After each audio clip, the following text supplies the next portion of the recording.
Morning, everyone. So in the last 2 days, we started looking at the strangeness that is relativity. Basically, when objects start traveling close to the speed of light, we found three conclusions. One was the fact that time actually slows down for the moving observer. The mass actually increases. It becomes increasingly hard to accelerate it ever so slightly even more. And as well, we saw that the length actually contracts in the same dimension. So things appear to look shorter when things are traveling faster as well. So make sure when you double check your formula sheet here, I do believe the time dilation formula is correct. It should say t is equal to t naught with the 1 minus v squared over c squared. We're going to see this factor come up quite a lot, although we wrote it as a relativity factor here as actually 1 over that factor. And basically, if you just look big scale here, it's thinking about here, let's compare how does my speed contrast with the speed of light. As I get close to the speed of light here, this term here gets tinier and tinier, and that's going to actually change the ratio between, again, this really confusing notation here, but this T naught here, we're going to say this is relative to the Earth observer, so who we would call the person that's not moving, whereas the other person here, we'll call it the space observer, the person that is currently in motion. We'll try to avoid the sort of confusion with, oh, is it relative to this person or whatnot? Just be careful when you tend to go faster. Those are your conclusions was time slows down. So make it so that your math says this. Time slows down. Your length contraction formula should be exactly the same. I think I got this wrong on the formula sheet, so make sure you do this addition here. L should actually be L naught 1 minus v squared over c squared, and that's going to give you the conclusion here. Length contracts, length actually gets shorter in the dimension that we're looking at it. It's actually the m. Again, I think I got this formula wrong here. The m should actually be the m naught divided by the 1 minus v squared over c squared. So again, just double check for yourself. I do believe you need to make changes for these two formulas here. Right. So make sure if it's a quiz or test here, you are using the correct formulas, or better yet, like I mentioned, you could just use the conclusions. We know that the speed of light represents some maximum speed, and one of the reasons for that is because the mass tends to increase for the moving object relative to the person that's on the ground. We talked about here as mass tends to increase, like we mentioned, the speed of light actually is some sort of maximum speed. You can't actually get any faster than the speed of light. So what we ended up having is something called the relativistic addition. So relativistic, so when we're at relativistic speeds, like close to speed of light, relativistic addition of velocities. And I'm going to practice this formula with you one more time with the question here. You have the formula on your formula sheet already. You'll see it very shortly as well. Let's say here, an object, or a person, an object moving at positive 0.33 the speed of light, throws a ball at negative 0.67 c. Relative to himself. According to a stationary observer, calculate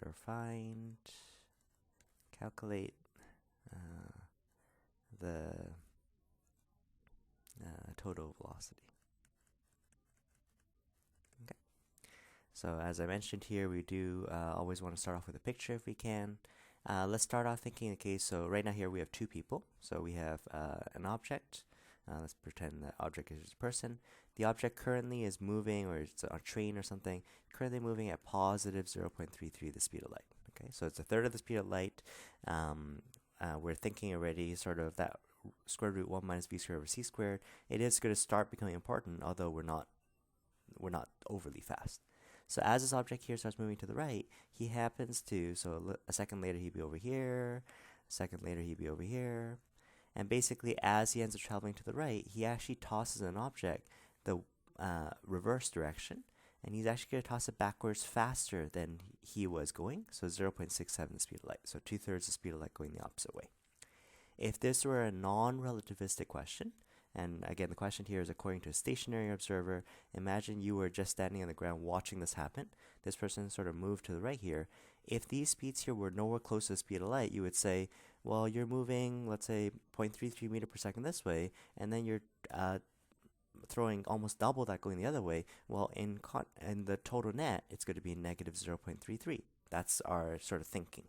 But again, because these speeds here are actually close to the speed of light and things actually get a little bit fancy, the question is, are we actually going to be traveling? You just traveled double, so it's actually in net, it's going negative 0.33.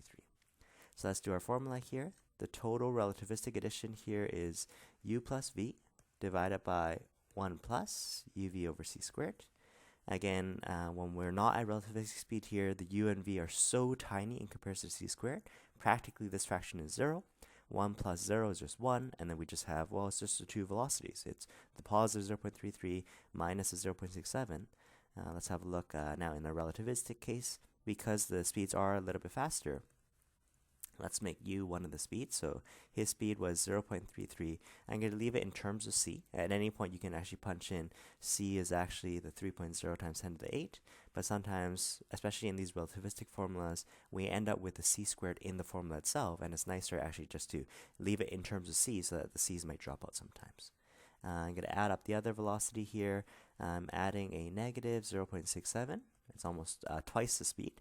But we do need to factor in this bottom part here. 1 plus a 0.33c and then a negative 0.67c all over c squared. Here's where you see the advantage of leaving it in terms of c squared. The c squared actually kills the other two c's there. So let's clean this up a little bit here. The top two terms are in, relative to c, so 0.33 minus 0.67. This is what we would have guessed. Oh yeah, you're going in the left direction, 0.34 or 0.33 speed of light, divided by this bottom part here. I'm going to multiply the 0.33 and the negative 0.67 times negative 0.67. And I'm going to go 1 add that number. I'm getting the bottom here cleaning up to be 0.7789. And you know already, just sort of intuitively, hey, this fraction here is actually less than 1. So that way we're not actually peaking even over the speed of light. And we're actually figuring out here, well, how fast are we going? We're not actually just going the negative 0.34 that I wanted. Because we are at relativistic speeds here, we actually get scaled up by this 0.7789. It actually ends up looking like we're traveling faster than 0.34. If I take the 0.34 divided by 0.7789, give or take a little bit of rounding, I'm actually getting a negative 0.44 speed of light.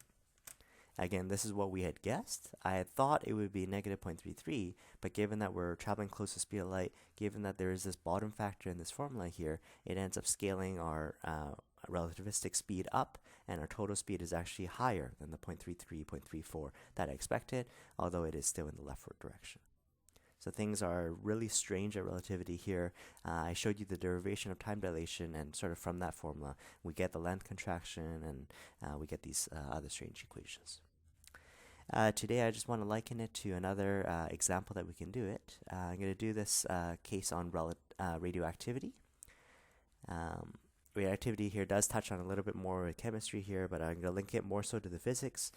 Today we're going to look at Einstein's most famous equation, E is mc squared, and we're going to see sort of what Einstein says for there. So let's have a quick look here at radioactivity. We will be mentioning the term here half-life, but I'll do that as a separate lesson for you. But today is just how does the relativity sort of factor into this part. So in terms of radioactivity here, I'm going to choose just one element. So let's take oxygen here. On a periodic table, we have two numbers. Oxygen is element number 8. This guy here is the atomic number. If you remember from your chemistry classes, atomic number actually identifies for you the number of protons. That's actually what makes oxygen oxygen. Most of your periodic tables would only have one decimal place. Even the IB table only has 2 decimal places. For this work here, we're getting so fine detail, I actually need to give this to you in a very high precision. This is actually 0.9994. This guy here is, when it's unrounded, is called the atomic mass. You can think of as the mass of the atom. So just a single atom of oxygen, it weighs 15.994. It's best to actually say no units, especially in chemistry when we start looking at whole units of neutrons and protons. Usually what we do is we round this to 16 and we call that a mass number. We say, well, we're not actually chopping up protons and actual neutrons. In your chemistry courses, you explain why there's a decimal. For us, we're just going to take this 15.994. Let's just draw a quick picture of this oxygen atom. So we have an oxygen atom. Again, to be oxygen, we're going to start off with the number of protons. We need to have 8 core particles that are protons. So imagine having 8 particles. I'm going to draw those in blue there, 8 that are protons. In terms of neutron number here, if we're total supposed to weigh up about 16, and it's protons and neutrons that are relatively the heavy ones, let me actually give you this here. We call the protons, neutrons, electrons all subatomic particles. They are particles that make up the atom. They are within the atom, subatomic. The mass of a proton, this is called a rest mass. So if we could somehow isolate just the proton itself, and it wasn't moving, it wasn't encountering any of these relativistic effects here, just the proton itself, we had tried to define the proton to be about 1, and that it is 1.007825. Sometimes in the past they used to say AMU. It's in these funny atomic mass units. Sometimes in chemistry we just say 1.007825U, like atomic mass units. It's best to say actually no units.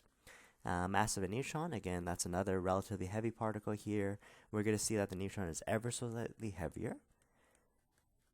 Right. So 1.008665U. The U there is a unit. So this one here is our atomic mass units. Relative atomic mass unit. And then, as we would imagine here, electrons are so tiny, usually say there's about 2,000 times tinier. This number probably doesn't mean much to us now, 0.0005455U. So in the same unit, in the same atomic mass unit, it's a lot tinier. So we know our atom itself is made out of protons. We have 8 protons, 8 of them have to be neutrons. So let's draw in 8 neutrons. Each of those neutrons here have a rest mass as listed earlier. Neutrons have no charge. And then somewhere out here we have our electrons, right?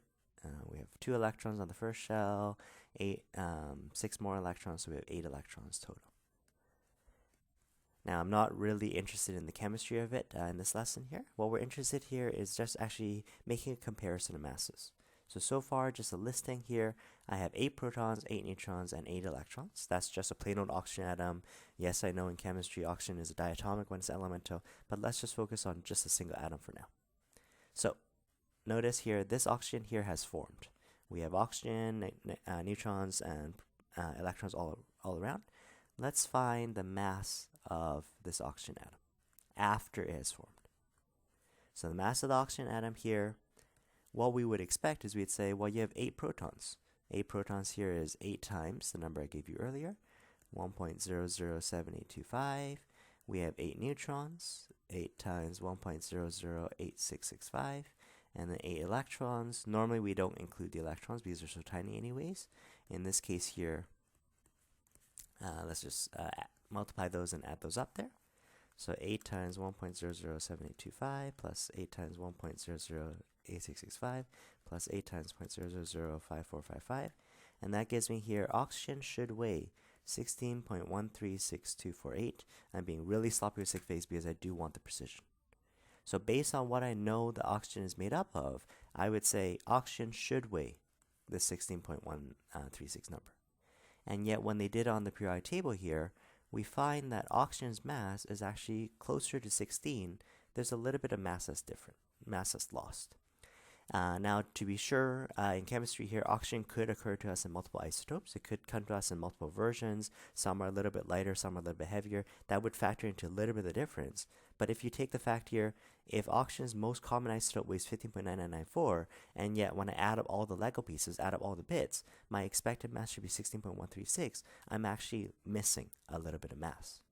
We call this difference between the Lego pieces themselves, between adding the rest masses of protons, neutrons, electrons, versus when they combine together, we call those the mass defect.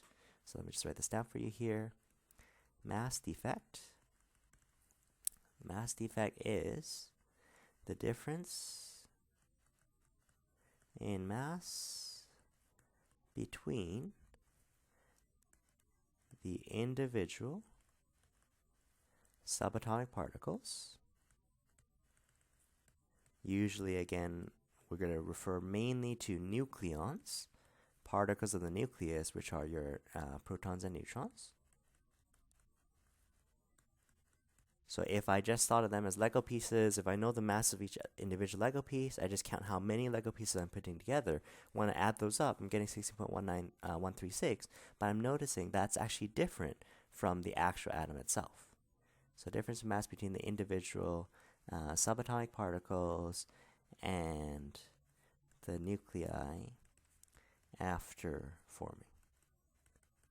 So basically, if you want to just think here, I'm comparing the masses of the Lego pieces of the individual parts to the total, to the once the atom itself has actually bonded together.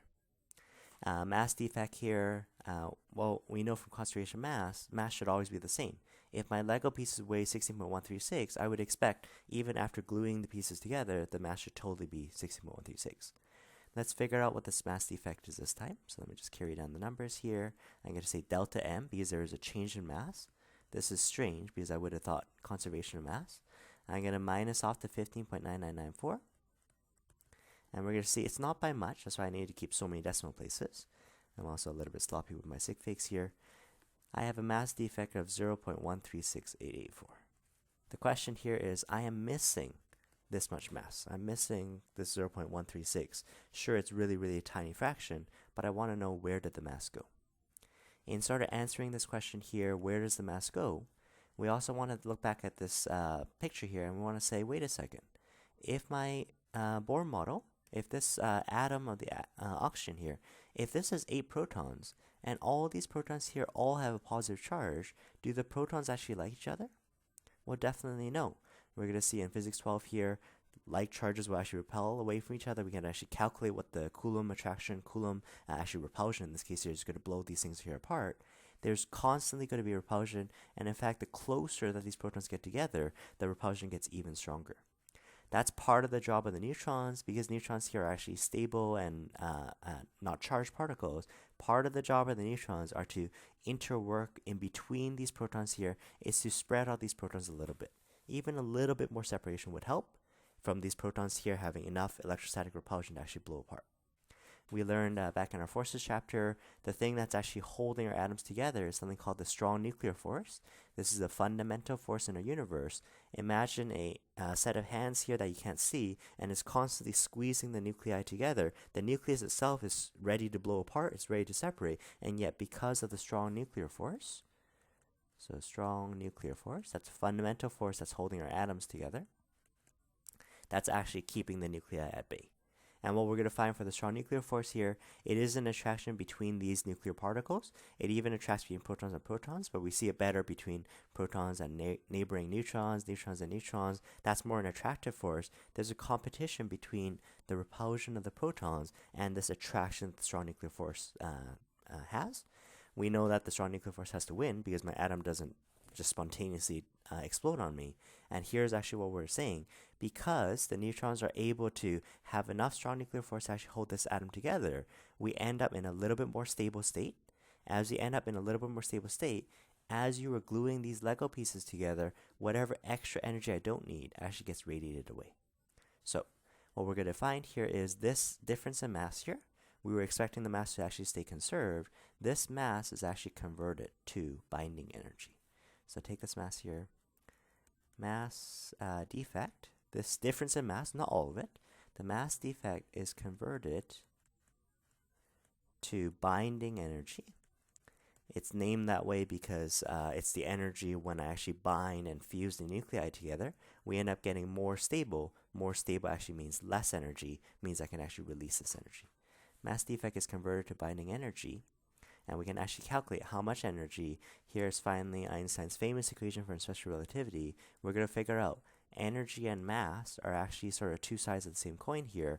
Normally we'd say conservation of mass. The matter has to go somewhere. It can't just up and vanish or appear out of nowhere, but mass has actually been converted over energy. So E is mc squared. I'm sure you've heard of this formula before. This is the energy. We are going to eventually have energy in joules or kilojoules, especially as we get into the chemistry concepts. For mass, we need the SI unit, so mass would need to be in kilograms. And then we have our friend C again, and C is just our speed of light in vacuum.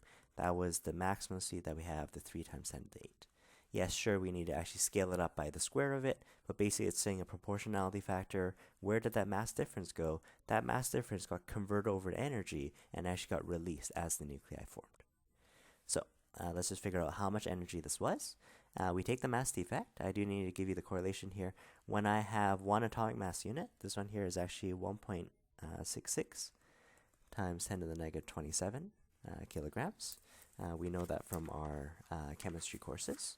So 1.66 times 10 to the negative 27.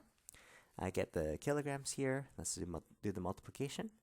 How much energy is there if I convert? Actually, let's do this here. 0.13684. I'm going to multiply the 1.66 e negative 27. I'm just going to scale the unit back. So this is now 2.27 times 10 to the negative 28. Try to keep the entire number unit calculator here. I'm going to type in the mass now that's in kilograms, 2.27 times 10 to the negative 28. I'm going to multiply it by our 3e8. But then that speed of light here actually gets squared, so I have a c squared term there. And I get the total energy, how much energy is actually released. Multiply 3e8 twice, I'm actually getting 2.05 times 10 to the negative 11. Our standard unit for energy is joules. Again, later on in chemistry, you'd say kilojoules. You just divide it by 1,000, and we're all good. Okay, so that explains the problem with, okay, so we had these Lego pieces. The Lego pieces at first weighed 16.136. After I glue them together, somehow my nuclei is actually lighter than the actual Lego pieces themselves. Where did that difference in mass go? Well, the difference in mass was actually converted over into energy, and this energy is actually released as the nuclei forms. So let's write this down in words here. The nuclei is lighter than the sum of its parts, okay, of the Lego pieces, releasing energy and becoming more stable. And remember, we know a stability argument here. The lower the energy you have, the less can go wrong, the more stable you are. So this is actually the energy that was able to be released away. In another way of thinking of it, this is the amount of energy used to actually bind the nuclei together. That's all I need to sort of keep within the atom itself to hold this together. I don't need this extra 2.05. When we actually talk about sort of nuclear processes like decay fission and fusion, it's actually this energy that we're trying to harness. We're trying to get access to actually splitting the atom or forming an atom and somehow utilizing this energy, converting it into heat energy, light energy, electrical energy for us there. Now this energy here, if you look sort of in the grand scheme of things here, this is not all that big, and you're totally right. It's times 10 to the negative 11. However, this is the energy for forming one oxygen atom. What if, for example, I was actually forming 1 mole of oxygen? Now, mole is sort of a quantity we're going to look at more in our chemistry classes. The mole is actually an Avogadro number. Whenever we're talking about a sample of oxygen, we probably have many, many oxygen atoms. So if every single oxygen, as I glue the pieces together, every one of them actually give off this 2.05, you see that just a mole, which is not a ton, but just this mole here would very quickly scale up this number here, and suddenly we get into the really high orders of magnitude here. We're suddenly in the 10 to the 13 joules or 10 to the 10 kilojoules. So this energy here stacks up fairly quickly. All right, so we were able to use that formula here, E is equal to mc squared, in converting mass to energy. We're seeing energy and mass as sort of two sides of the same coin. I just want to introduce to you one last term for you. We'll touch on half-life a little bit more in the next lesson as well, but let me just define it for you here. As we look at these radioactive processes here, we're interested in figuring out how long it takes for a sample to actually decay away.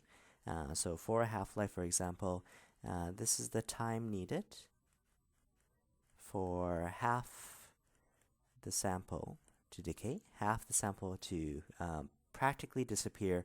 We know based on a conservation of mass argument here, it doesn't actually decay away. Maybe I convert my way from the radioactive form to the non-radioactive form. But let's say I have 100 grams of radioactive material. If I wait one half-life, sometimes they use T half for it, so half the time. Sometimes they just use K for it. We'd expect half of it to be left over. Again, we'll deal with this more in the next lesson here, but we have 50 grams there. If I wait another half-life, you might at first think, well, if I lost 50 grams in the first time period, if I wait the exact same time period, I have 0 left, right? In this case, you need to be careful. Radiation is actually a random event. At first, we actually have a lot of particles. Because I have a lot of particles, more of them are going to decay away. When I end up having half the number of radioactive particles left over, even if the decay rate stays constant, which it does, I only have half the number of particles. If half of what I have left, my 50 grams, what I showed you there, I'm actually going to have still 25 grams left over. So half-life is this convenient time quantity that we can measure how long until one thing decays away. Every element will have its own half-life. I just looked up for you just on Google here. Let's take the last stable element. This one here is actually copernicium, in honor of Copernicus. Okay, he did a lot with like geocentric universe, solar system, those ideas. Copernicium here. I'm just going to look up the half-life for you. Copernicium. This one here, just so you can find on your periodic table. This is element here 112, and it has a mass number.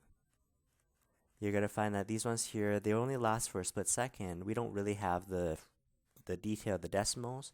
The mass of this one here is just quoted at 285. Turns out copernicium's half-life is super tiny. The reason why we haven't really been able to study it much here is the half-life. It's noted as 0.24 milliseconds. So think about what that means. That's 0.00024 seconds, right? So within a fraction of a second, it's decayed to half. Another fraction of a second decayed half away. It doesn't take that long. Even if you manage to have a sample of copernicium, this one here will very, very quickly disappear away. Now, how can we actually utilize relativistic concepts? How can we actually use time dilation to actually study this? So in physics labs here, in places like CERN, where we have super colliders, things like that, we create what are called particle accelerators. And essentially what we're trying to do is we're designing a pathway, some circuit. It needs to be fairly fancy. It needs to have sort of magnetic fields and electric fields to prevent the particles from actually colliding with the sides and actually just too hard to study. What we want to do is we want to send a stream of copernicium through, I'm just going to give you the name here. This is called a particle accelerator. It does exactly that, particle accelerator. It exactly just speeds up particles, and because these particles here are very tiny, these ones here we can actually send around very, very quickly. Usually it's nice if these things are charged, because electric fields here can control charged things, can give an acceleration to charged particles fairly easily. But what we do is we start sending these things here around close to the speed of light, and we know that things that move fast, relative to us that are stationary watching the space observer fly by, time actually happens to slow down. So even though this time here is like a fraction of a second, if I want to be able to study it for ever so slightly longer, even after the calculation we're going to see is not by much, but we're going to see in comparison to what it is right now, it's actually a little bit better. So we have a particle accelerator here. Let's assume, at this point here, I turn my particle accelerator here. Let's assume we send in one copernicium atom here, and let's send it around at 99% the speed of light. Totally doable. So let's take a look at our time dilation formula here. T is equal to T naught, 1 minus V squared over C squared. Let's punch in the half-life. Normally what I would do is I would punch in, well, this is the time relative to the Earth, right? This is the time. That's my time. How much less time does the space observer feel? That's going to get a little bit confusing. In this case here, I'm actually going to punch in if, according to my moving observer, remember this is my space-time, if according to my moving observer, if this chemical is going to degrade away in 0.00024 seconds anyways, how much Earth time, how much ground time, non-moving time would I feel? It's going to be longer. How much would I feel before this thing here decays away? And again, even at 0.99C, we're not going to see it by much, but just relative to the 0.0024, it's actually quite a bit. So let's take a look. Let's punch in if my space-time, if my moving observer has waited the 0.00024 seconds that it needs to degrade away, how much Earth time would I actually have been under? So we're going to go 1 minus. This time we're going 0.99C. That's your velocity. Again, that term only becomes important as we get close to the speed of light. Let's figure out what our that square root factor ends up being. So 1 minus 0.99 squared with the square root. This one here becomes 0.141. Right, the c squared terms actually die away. You still need to square the 0.99 though. So again, I'm doing this question here a little bit strangely. This is why those formulas get mixed up very often. Just keep in the back of your mind, if my moving observer has waited long enough for the half-life to occur, for half of it to decay away, I'm actually going to take 0.00024, I divide it by this fraction here, and I'm getting t naught. Again, it's not by much. This is 0.0017. Right. Still a fraction of a second. It's now 1 millisecond. But just to put that in sort of comparison here, I'm going to divide this number by the 0.00024. By what factor have we increased by? We've actually suddenly increased the time that we have by 7. We actually made it a little easier to study. It's still decaying in a fraction of a second, but it's now taking 7 times as long to actually decay away. We can, in the same way here, do the mass formula here. So m is equal to m naught. Again, make sure you've changed your formula sheet. Remember, the important thing is this sort of Lorentz factor here. The Lorentz is not just the square root part, but we saw earlier, the square root part here became 0.141. The Lorentz factor in total is the 1 over, and that actually is this times 7 that I got. 1 over 0.141, give or take a little bit of rounding. I'm getting the Lorentz factor being 7.08 or so, and that's where we get things get scaled up by mass of 7. As this thing here travels around at the 99% the speed of light, if my initial mass here was actually 285, how heavy am I now? 7 times bigger. 285, multiply it, scale it up by the 7.08 factor, and let's multiply 285, give or take a little bit of rounding. I'm getting here, I think 1990. That's the number I was getting earlier. So, not by much, so these are actually atomic mass units here. But again, we are actually 7 times larger because we're getting up close to the speed of light here. The mass is so much heavier than what it was to begin with. It's getting increasingly hard to get it even faster than that. Now, 1990 atomic mass unit is still not a ton, but if I start getting to 99.9% speed of light, 99.99% speed of light, this factor here gets to be a lot bigger here. Even with such a tiny atomic mass unit, it's going to suddenly become an infinite, such a big mass that is incredibly hard to accelerate. So just to show you another way that we can actually deal with relativistic formulas here, we saw Einstein's formula is mc squared. I'm going to do half-life with you in the next lesson. Thanks, guys. If you have any questions, just let me know.